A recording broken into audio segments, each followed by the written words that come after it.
Hello guys, in today's video I will be showing you how to fix emo keeps hanging problem. So the answer is easy. Just go to the settings and then scroll down to the apps section and then go to the search and search emo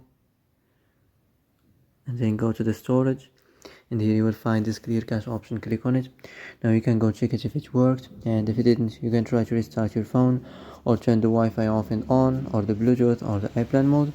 Also you can try to clear data, but be careful. If you clear data, all this application's data will be deleted. This includes all files, the settings, the accounts, the databases, etc. So be careful if you want to clear your data.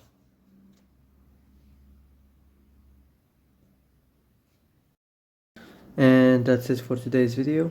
I hope this is the answer you've been looking for. If you like this video, don't forget to like and subscribe, and see you in the next video.